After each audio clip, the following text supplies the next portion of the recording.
जय हिंद friends, welcome to my YouTube channel online Mast classes. आप सब देख रहे हैं online Mast classes channel. I hope that कि आप सब बहुत ही अच्छे होंगे और आपकी तैयारी भी बहुत अच्छी चल रही होगी। आज के इस वीडियोज में हम आप सबको बीपीएससी प्राथमिक शिक्षक प्रश्न पत्र सेट 3 का सोल्यूशन कराने वाले हैं। सब लोग अंत तक वीडियो को देखिए। वीडियो बहुत ही इंपॉर्टेंट है, महत्वपूर्ण क्वेश्चंस लाए हैं 1 to 5 के लिए, प्राथमिक के लिए। और ना ऐसे ही प्रश्न आपके एग्ज़ाम में रहने वाले हैं। तो जो लोग भी नए हैं चैनल को सब्सक्राइब कर ले और इस वीडियो को फटाफट लाइक एंड शेयर कर दे। चलिए शुरू करते हैं बिना टाइम की बर्बाद किए हुए। आपके सामने देखिए क्वेश्चनों का संग्रह है, इम्पोर्टेंट क्वेश्चंस। पहला आपका सामने क्वेश्चन है कि हड़प्पा सभ्यता में जूते हुए खेत के साथ कहाँ से मिलता है? कालीबंगा, मनावली, लोथल या रंगपुर। तो यहाँ पे देखिए बिल्कुल सही जवाब आपका हड़प्पा सभ्यता में जूते हुए खेत का जो है कलीबंगा से मिलता है। ठीक है, कलीबंगा आपका देखिए कहाँ पे है? तो राजस्थान। ठीक है ना, राजस्थान, इस बात को भी याद रखिएगा, कलीबंगा राजस्थान में पड़ता है। ठीक है ना। चलिए अगला क्वेश्चन, अशोक द्वारा कलिंग का युद्ध किस वर्ष लड़ा गया था? अशोक के द्वारा कलिंग का युद्ध कब लड़ा गया था? तो देखिए यहाँ पे बिल्कुल सही जवाब आपका 261 ईस्वी पूर्व में है ना, 261 ईस्वी पूर्व अशोक ने कलिंग पर आक्रमण किया। इस युद्ध में लाखों लोग मारे गए थे, लाखों लोग, है ना, याद रखिएगा। अगला क्वेश्चन देखिए, आप लोग सभी लोग सेशन को लाइक करेंगे। अगला है आपका कि मौर्य काल में चारागाह के अध्यक्ष को क्या कहा जाता था? मौर्य काल में जो चारागाह के अध्यक्ष थे उनको क्या कहा जाता था?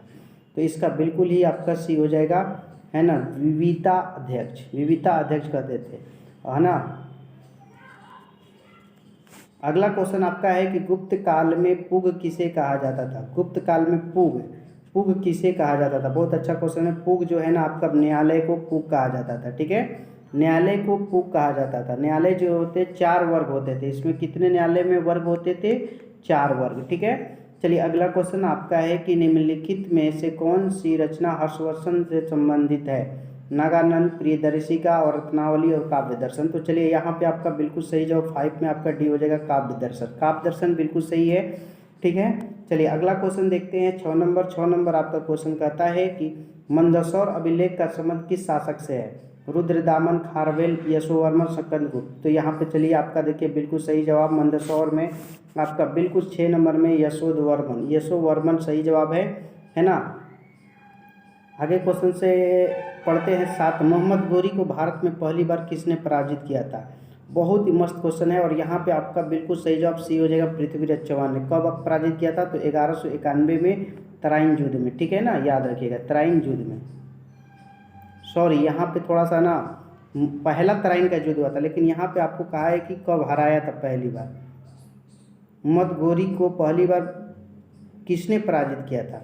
तो भीम द्वितीय ने सबसे पहली बार पराजित किया था। ठीक है, कब? 1175 में। ये उससे भी पहले हुआ था, 91 से, है ना। अगला है कि दिल्ली सल्तनत, ठीक है, दिल्ली सल्तनत में विद्रोहियों के प्रति दुर्बल नीति किस शासक ने अपनाई थी? 8 नंबर क्वेश्चन है। तो यहाँ पे देखिए आपका दिल्ली सल्तनत में जलालुद्दीन फिरोज खिलजी, इन्होंने विद्रोहियों के प्रति दुर्बल नीति अपनाया था। ठीक है, इनका शासनकाल जो है 1290 से 1320 तक, याद रखिएगा, जलालुद्दीन खिलजी का। ठीक है ना।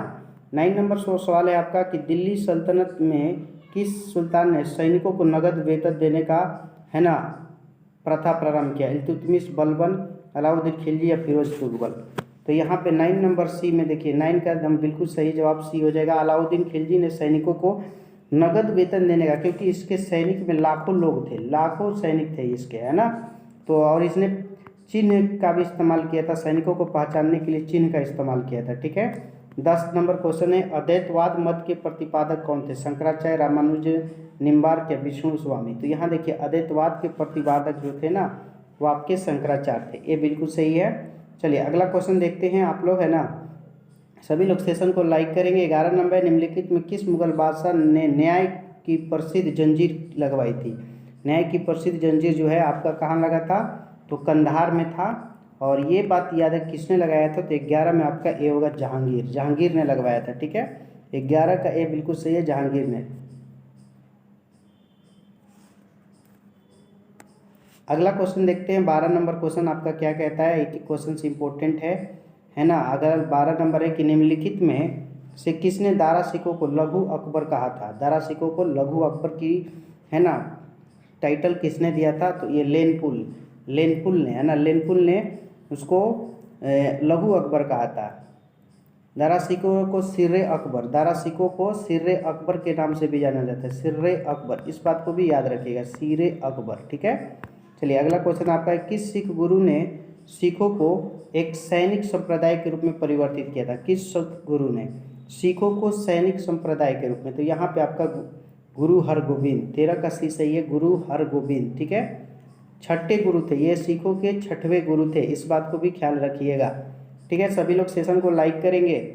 14 नंबर क्वेश्चन है कि विजयनगर के किस शासक के काल में अब्दुल रज्जाक ने विजयनगर की यात्रा की? है ना, तो अब्दुल रज्जाक जो था किसके, है ना, शासनकाल में किया था? तो देवराय द्वितीय के शासनकाल में, देवराय द्वितीय के शासनकाल में। ठीक है, कब किया था? तो 1443 ईस्वी में। ठीक है, याद रखिएगा, रज्जाक ने विजयनगर की है। विजयनगर की स्थापना किसने किया था?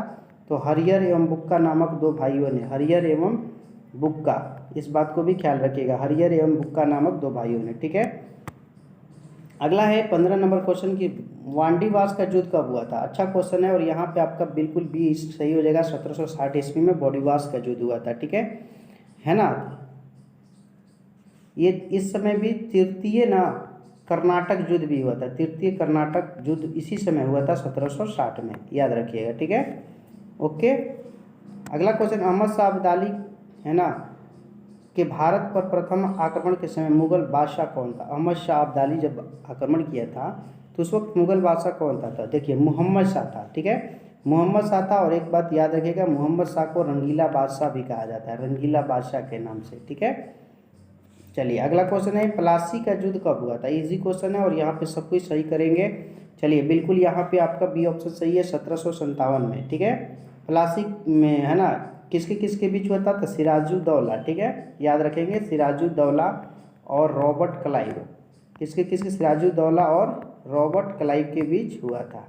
ओके ना, सिराजुद्दौला और रॉबर्ट क्लाइव के बीच इस युद्ध में अंग्रेज विजय हुए थे। कौन विजय हुए थे? अंग्रेज। ओके, चलिए अगला क्वेश्चन 18 है, फैजाबाद में 1857 को विजय का नेतृत्व किसने किया था? फैजाबाद में, तो यहाँ पे 18 का बी सही हो जाएगा, अहमदुल्ला ने फैजाबाद में, और पटना से पीर अली ने, ये भी याद रखिएगा, पटना से पीर अली। ये सब आपको याद रखना है, परीक्षा में पूछता है। 19 नंबर है कि किस इतिहासकार ने बंगाल के 1765 ईस्वी से लेकर 1772 ईस्वी के मध्य कालखंड को डाकू राज की संज्ञा दी है? डाकू राज की संज्ञा, तो यहाँ पे आपका है ना, यह है, इसमें आपका सी ऑप्शन सही है, के.एम. पणियंकर ने इस 1765 से 72 ईस्वी को क्या कहा है? डाकू राज। ठीक है, चलिए अगला क्वेश्चन की ओर बढ़ते हैं। सभी लोग सेशन को लाइक करेंगे, यही आपके क्वेश्चंस के रेंज रहने वाले हैं। 20 है कि इकोनॉमिक हिस्ट्री ऑफ इंडिया नामक पुस्तक किसने लिखी थी? बहुत अच्छा question, economic history of India नामक पुस्तक जो है, यहाँ पे आपका 20 नंबर में आपका हो जाएगा, रमेश चंद्र दत्त ने लिखी थी। ठीक है, यहाँ पे बी ऑप्शन सही हो जाएगा। ठीक है, 21 नंबर देखिए आपका क्वेश्चन है कि किस अधिनियम के माध्यम से भारतीयों की शिक्षा पर 1 लाख रुपए खर्च करने का प्रावधान किया गया था? किस अधिनियम के तहत? तो यहाँ पे आपका 1813 का अधिनियम आया था, बी ऑप्शन सही है ना, जिसको चार्टर एक्ट प्रावधान था, चार्टर एक्ट अधिनियम के द्वारा। ठीक है, आगे बढ़ते हैं क्वेश्चन नंबर 22 की ओर, फटाफट आप लोग, है ना, देखिए आत्मीय सभा का गठन किसके द्वारा किया गया था? आत्मीय सभा, अच्छा क्वेश्चन है, आनंद मोहन बोस, दयानंद, राजा राम मोहन राय या गोविंदी रनाडे? तो आत्मीय सभा जो है ना, यहाँ पे राजा राम मोहन राय के द्वारा स्थापित किया गया था आत्मीय सभा का। ठीक है, अगला क्वेश्चन देखते हैं, कब हुआ था? इस बात को भी याद रखिएगा, 1814 ईस्वी में आत्मीय सभा का गठन, है ना, किया गया था। ओके, अलीगढ़ आंदोलन के संस्थापक कौन थे? अलीगढ़ आंदोलन। ठीक है, तो यहाँ पे आपका हो जाएगा सर सैयद अहमद खां, सी सही है, सर सैयद अहमद खां अलीगढ़ आंदोलन के संस्थापक थे। कब हुआ था? तो ये आपका 1875 में हुआ था। ठीक है, एक एक क्वेश्चन को आप लोग केयरफुली कीजिए, परीक्षा में बहुत ही अच्छा प्रदर्शन करेंगे। 24 नंबर है कि पागलपंथी विद्रोह किसके नेतृत्व में? तो पागलपंथी विद्रोह, तो यहाँ 24 में आपका ए हो जाएगा, कमर शाह के, है ना, कमर शाह। यह धार्मिक पंथ सत्य, समानता या मधुत्व आदि पर बल देता था। ठीक है, आगे 25 नंबर की सन 1881 ईस्वी का प्रथम कारखाना अधिनियम किस वायसराय काल में पारित हुआ? कारखाना अधिनियम 25 में कह रहा है, तो प्रथम कारखाना जो है लॉर्ड रिपन के शासनकाल में पारित हुआ था, लॉर्ड रिपन। ठीक है, अधिनियम था 1881 अधिनियम, वहाँ ऊपर लिख दिया, इस बात को भी याद रखिएगा। 26 है कि गांधी जी ने दक्षिण अफ्रीका के प्रवास के दौरान किस रचना का प्रकाशन किया था, है ना। दक्षिण अफ्रीका गए थे तो हिंद स्वराज, मार्ली, है ना, my early life, Indian opinion या नवजीवन। तो यहाँ पे 26 नंबर क्वेश्चन में आपका बिल्कुल ही सटीक आंसर सी होगा, इंडियन ओपिनियन। दक्षिण अफ्रीका में उन्होंने इसकी रचना की थी, इंडियन ओपिनियन को, ठीक है ना, और बाकी सब इंडिया में हुआ था, ठीक है। 27 नंबर क्वेश्चन है कि किस गवर्नर जनरल द्वारा सर्वप्रथम प्रेस पर सेंसरशिप लागू किया गया था, प्रेस पर, जिसके लिए यहाँ पे अमृत बाजार पत्रिका ने अपनी भाषा भी बदली थी। तो यहाँ आपका होगा लॉर्ड वेलेजली। लॉर्ड वेलेजली ने प्रेस पर क्या किया था, सेंसरशिप लागू किया था, लॉर्ड वेलेजली, याद रखिएगा। 1799 ईस्वी में, है ना, 1799 में समाचार पत्रों पर अधिनियम पारित किया था। आगे है 28 नंबर की मुजफ्फरपुर के किंग्सफोर्ड की हत्या का प्रयास कब किया गया, किंग्सफोर्ड, है ना। तो 28 नंबर क्वेश्चन में 1908 में, और इसी है ना खुदीराम बोस को फांसी दी गई थी, उन्हीं ने यह कोशिश किया था, खुदीराम बोस ने। इस बात को आप लोग याद रखिएगा। उन्होंने किंग्सफोर्ड पर बम फेंका था, लेकिन किंग्सफोर्ड बच गया था और मिस्टर कनेडी को लग गया था, मिस्टर कनेडी को, है ना, मिस्टर कनेडी उसको लग गया था, ठीक है। चलिए अगला क्वेश्चन है 29, निम्नलिखित में से किसने दिल्ली में स्वदेशी आंदोलन का नेतृत्व किया था, स्वदेशी आंदोलन दिल्ली में। तो यहाँ आपका सी हो जाएगा सैयद हैदर रजा। हैदर रजा ने दिल्ली स्वदेशी आंदोलन का नेतृत्व किया था, ठीक है। चलिए अगला 30 नंबर है, किस उदारवादी नेता को दी ग्रैंड ओल्ड मैन के नाम से जाना जाता है ना। तो यहाँ पे आपका डी ऑप्शन सही है, दादा भाई नेहरूजी। दादा भाई नेहरूजी को दी ओल्ड मैन, है ना, दी ग्रैंड ओल्ड मैन के नाम से जाना जाता है, ठीक है। अगला क्वेश्चन है 31 की निम्नलिखित में कौन सी घटना सबसे बाद में घटित हुई है। यहाँ पे 4 ऑप्शंस दिया है, सबसे लास्ट में बताना है। तो देखिए चंपारण सत्याग्रह 1917 में हुआ था, इस बात को आप लोग नोट्स करेंगे, ठीक है। खेड़ा कब हुआ था, तो खेड़ा 1918 में, ओके। फिर उसके बाद आता है असहयोग आंदोलन जो कि 1920 में हुआ था, और उसके बाद है स्वराज पार्टी का गठन 1923 में। यहाँ चारों ऑप्शंस लिखने के बाद हमें क्लियर हो गया कि बी ऑप्शन बिल्कुल सही है, स्वराज पार्टी का गठन ये चारों ऑप्शन में सबसे बाद में हुआ था। याद रखिए चंपारण सत्याग्रह 1917 में, खेड़ा सत्याग्रह 1918 में, असहयोग आंदोलन 1920 में, और स्वराज पार्टी का गठन 1923 में। अगला है कि जालियांवाला बाग हत्याकांड के विरोध में किसने अपनी सर की उपाधि लौटा दी।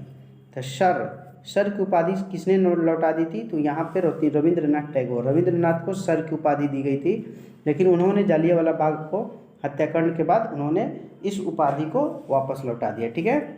चलिए आगे बढ़ते हैं क्वेश्चन नंबर 33 की ओर। एक एक क्वेश्चन इंपॉर्टेंट है, महत्वपूर्ण है ना। महात्मा गांधी द्वारा चलाया गया प्रथम जन आंदोलन कौन था। महात्मा गांधी सबसे पहले किस आंदोलन को चलाए गए थे, तो सबसे पहला लोगों महात्मा गांधी द्वारा असहयोग आंदोलन था, ठीक है, असहयोग आंदोलन, ठीक है। महात्मा गांधी द्वारा किया गया प्रथम सत्याग्रह पूछता, यहाँ पे देखिए आंदोलन पूछा है लेकिन सत्याग्रह पूछता ना, तो सत्याग्रह आपका होता है चंपारण सत्याग्रह, ठीक है।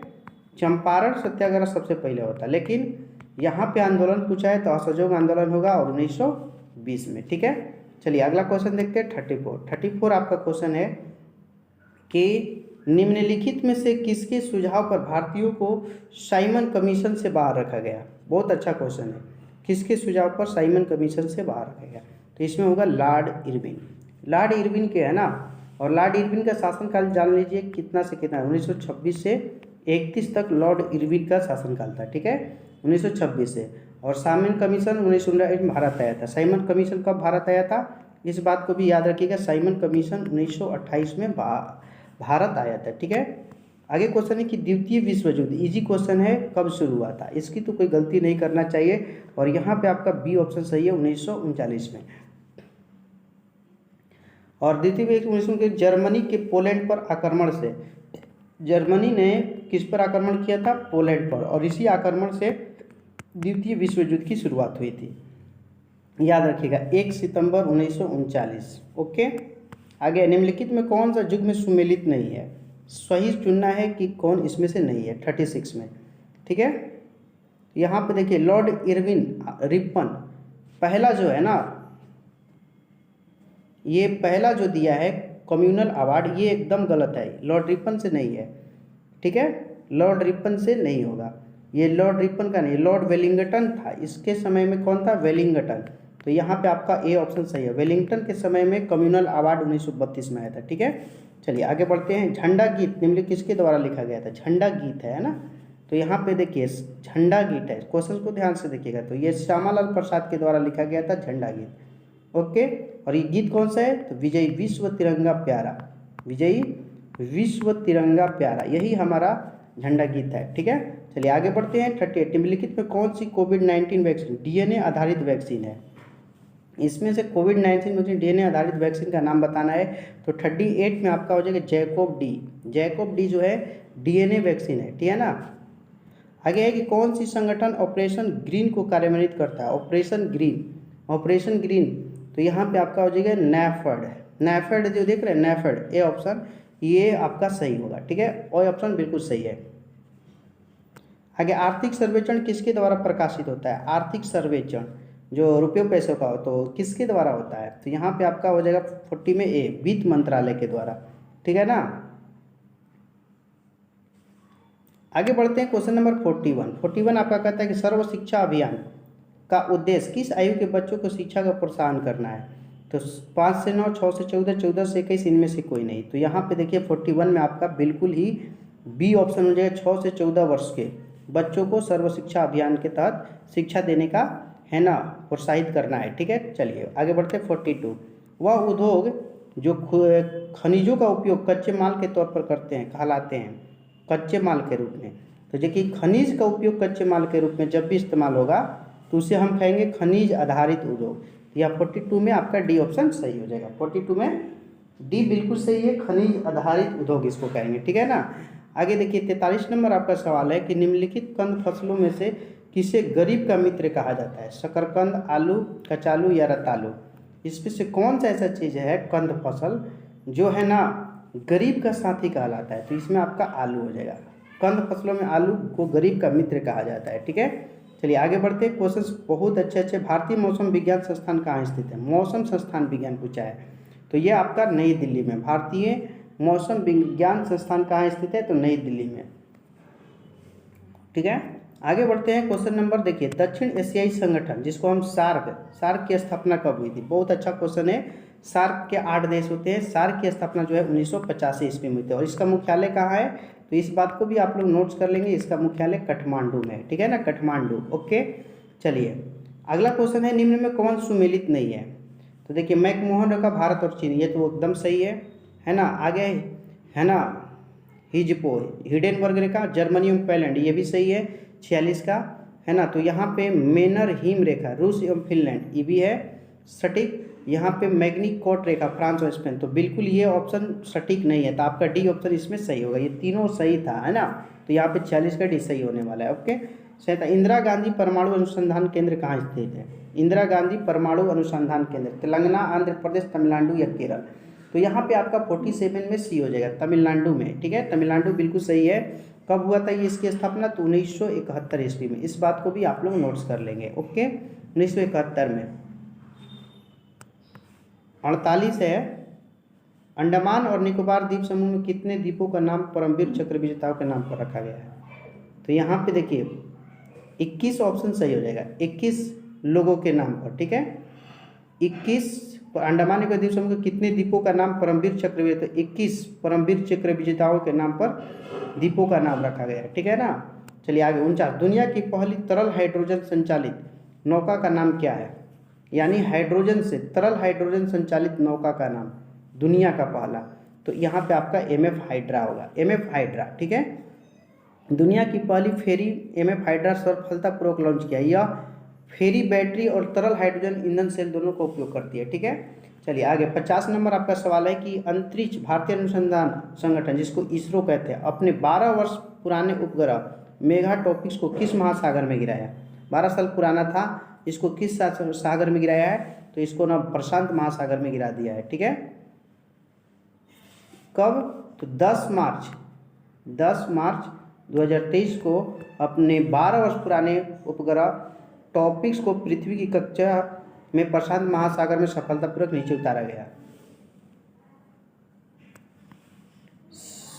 सितवीनी राबुका किस देश के नए प्रधानमंत्री बने हैं? तो यहाँ पे आपका सी हो जाएगा, फिजी। फिजी के प्रधानमंत्री बने, ठीक है। और ये 12वें प्रधानमंत्री बने, याद रखिएगा, फिजी के 12वें प्रधानमंत्री। ऑस्ट्रेलिया ओपन 2023 के विजेता कौन है ना। ये जो कि ये खेल जो है आपका लॉन्ग टेनिस में होता है, इसके विजेता का नाम बताना है 52 में। तो यहाँ पे सी ऑप्शन सही है, नोवाक जोकोविच, है ना, जो कि सर्बिया का निवासी है। कहाँ के निवासी है? सर्बिया का। और ये देखिए, है ना, याद रखिएगा। और दूसरे उप विजेता एस्टोफेनस सिटसिपास था। अगला क्वेश्चन, हाल ही में किस भारतीय संस्थान ने कृत्रिम हृदय तैयार करने की सफलता हासिल की है? किस भारतीय संस्थान ने कृत्रिम हृदय तैयार करने में सफलता? तो यहाँ 53 में आपका बिल्कुल आईआईटी कानपुर ने कृत्रिम हृदय, दूध में मिलावट का पता लगाने के लिए फैक्ट्री कम्युनिटी डिवाइस विकसित किया गया है, ठीक है। चलिए सब लोग आप एक एक क्वेश्चन को नोट करेंगे। 54 नंबर क्वेश्चन है, किस वर्ष तक भारत ऊर्जा स्वतंत्रता प्राप्त करने का लक्ष्य निर्धारित किया है? किस वर्ष तक भारत ऊर्जा स्वतंत्रता? यहाँ पे आपका 54 में बिल्कुल सही हो जाएगा 2047 तक। 2047 बिल्कुल सही है। चलिए अगले क्वेश्चन की ओर बढ़ते हैं। सभी लोग सेशन को दबाकर लाइक करेंगे, है ना। एक एक क्वेश्चन आपके लिए इंपॉर्टेंट है। मृदु उत्तक एक प्रकार का है, इसमें से मृदु उत्तक बताना है। तो 55 में आपका हो जाएगा मृदु उत्तक जो है सरल उत्तक है। मृदु उत्तक क्या है? तो एक प्रकार का सरल उत्तक। आगे क्वेश्चन नंबर 56, निम्न कथनों पर विचार करना है ना। तो यहाँ पे कवक में क्लोरोफिल अभाव होता है। मशरूम ब्रायोफिट के अंतर्गत शैवाल समनीय पौधा है। थैलोफाइटा वर्ग के पौधों का शरीर जड़ तना एवं पत्तियों में विभेदित रहता है। यहाँ पे ऑप्शन देखिए 56 में बिल्कुल आपका बी ऑप्शन सही होगा, केवल 1 और 4, बी ऑप्शन सही होगा। 57 नंबर है, संक्रमित पेयजल से फैलने वाला रोग है। संक्रमित जो जल होता है पेयजल, उससे फैलने वाला रोग कौन सा है? तो इसमें आपका हेपेटाइटिस हो जाएगा। हेपेटाइटिस संक्रामक रोग है और ये हेपेटाइटिस वायरस के कारण ही होता है, ठीक है ना, हेपेटाइटिस वायरस के द्वारा। दुधारू पशुओं के रोग एंथ्रेक्स होता है। एंथ्रेक्स, दुधारू पशुओं में एक रोग होता है जिसका नाम है एंथ्रेक्स। तो ये किसके कारण होता है? तो यहाँ 58 में आपका बिल्कुल एक बैक्टीरिया से होने वाला रोग है। एंथ्रेक्स, है ना, बैक्टीरिया से होने वाला रोग है। और इसमें क्या होता है कि दुधारू पशु जो होते हैं उसमें खुजली हो जाती है ना। आगे रसांकुर पाया जाता है। रस अंकुर, अमाशय में, बड़ी आंत में, छोटी आंत में या मुख में? रसांकुर। तो रसांकुर जो होता है छोटी आंत में पाया जाता है, ठीक है। और याद रखिएगा ये आहार नल का सबसे लंबा भाग है। आहार नल का सबसे लंबा भाग है छोटी आंत, ठीक है ना। और इसमें 3 गो पाया जाता है, ग्रहणी, जेजुनम, इलियम, ठीक है। ग्रहणी, जेजुनम, इलियम, 3 भाग इसके होते हैं, ठीक है। चलिए अवायवीय श्वसन कोशिका के किस भाग में होता है? अवायवीय श्वसन, जो वायु की अनुपस्थिति में होता है। तो ये देखिए अवायवीय कोशिका जो है ना वो कोशिका द्रव्य में होता है। अवायवीय कोशिका किस भाग में होता है? कोशिका द्रव्य में, याद रखिएगा। अवायवीय श्वसन कोशिका द्रव्य में होता है, ठीक है ना। अगला क्वेश्चन है, जब फाइब्रिनोजिन प्लाज्मा से अलग हो जाता है तो फाइब्रिनोजिन रहित प्लाज्मा को क्या कहते हैं? जब फाइब्रिनोजिन प्लाज्मा से अलग हो जाता है तो फाइब्रिनोजिन रहित प्लाज्मा को क्या कहा जाता है? तो इसको सीरम कहा जाता है। सी बिल्कुल सही है। यह जो होता है ना चिपचिपा द्रव है। चिपचिपा द्रव कौन सा? प्लाज्मा। और पीले रंग का, हल्के पीले रंग का होता है प्लाज्मा, ठीक है। चलिए अगला क्वेश्चन है, एस्ट्रोजन स्रावित होता है। एस्ट्रोजन, वृषण से अंडाशय, थैरेंट लैंगरहैज की दीपिका। तो एस्ट्रोजन जो है ना आपका वृषण से स्रावित होता है, ठीक है, सॉरी अंडाशय से स्रावित होता है, ठीक है। यह जो है ना एस्ट्रोजन वो मादा, ये मादा जो है मादा हार्मोन है। मादा हार्मोन है एस्ट्रोजन, क्या है? मादा हार्मोन। और यह स्त्रियों में लैंगिक विकास में मदद करता है, ठीक है। 63 है, नर युग्मक तथा मादा युग्मक के संयोग से बनता है। तो देखिए जब नर युग्मक और मादा युग्मक संयोग करते हैं तो जाइगोट बनता है। और जाइगोट को हम निषेचन कहते हैं। इसको क्या कहते हैं? निषेचन की क्रिया कहते हैं, ठीक है। आगे मूल भौतिक राशियाँ कितनी है? मूल भौतिक राशियाँ, तो भौतिक राशियाँ मूल रूप से 7 गो है, ठीक है ना। आप इसके नाम भी जानते होंगे, लंबाई, द्रव्यमान, समय, है ना, ज्योति तीव्रता, ताप, विद्युत धारा, ये आपके हैं, ठीक है। और 65 नंबर क्वेश्चन है कि इनमें से कौन सा कथन असत्य है? दूरी में केवल परिमाण होता है, ठीक है, पहला ऑप्शन। तो ये तो ऑप्शन एकदम बिल्कुल है ना, कौन सा जैसे कथन असत्य है? तो ये तो सही है, विस्थापन अदिश राशि है है ना। कौन कथन असत्य है? तो देख, दूरी में केवल परिमाण होता है, तो ये बात गलत है। केवल परिमाण नहीं, दूरी मान लीजिए इधर चल रहे थे, इसमें दिशा भी होता है, ठीक है। विस्थापन अदिश राशि है, ये भी गलत बात है, क्योंकि विस्थापन सदिश राशि है। विस्थापन की दर को त्वरण कहते हैं, है ना। तो ये भी गलत बात है, ये भी गलत बात है, ये भी गलत, यानी तीनों गलत दिया है, इसलिए इसमें 65 में आपका डी हो जाएगा, ठीक है। ये विस्थापन की दर को नहीं, वेग परिवर्तन की दर को त्वरण कहते थे, इसलिए गलत था। विस्थापन सदिश राशि, ये भी गलत था। और दूरी में दिशा भी होता है, ऐसा नहीं है, इसलिए डी इज राइट आंसर, ठीक है। तो आपको आज हमने सेट 3 में 65 प्रश्न किए, आपने कितने सही किए कमेंट सेशन में आप बताएंगे। आई होप डेट कि ये सब वीडियो आपको पसंद आया होगा। अगर ये वीडियो आपको पसंद आया तो एक प्यारा सा लाइक करेंगे, और नए हैं तो चैनल को सब्सक्राइब करके बगल का बेल आइकन भी क्लिक कर लेंगे, ताकि लेटेस्ट वीडियो का नोटिफिकेशन मिलता रहे। और इसे अपने ग्रुप में शेयर करें, ताकि और भी दोस्तों और फ्रेंड्सों का फ़ायदा पहुंचे, ठीक है। तो आप सबने इस वीडियो को अंत तक देखा, बेस्ट ऑफ योर लक। मिलते हैं एक शानदार वीडियो के साथ अगले वीडियो में। 4 PM में डेली आप लोग रेडी रहिए, एक शानदार वीडियो मिलेगा, आपकी सफलता ही हमारा लक्ष्य है। जय हिंद, जय भारत।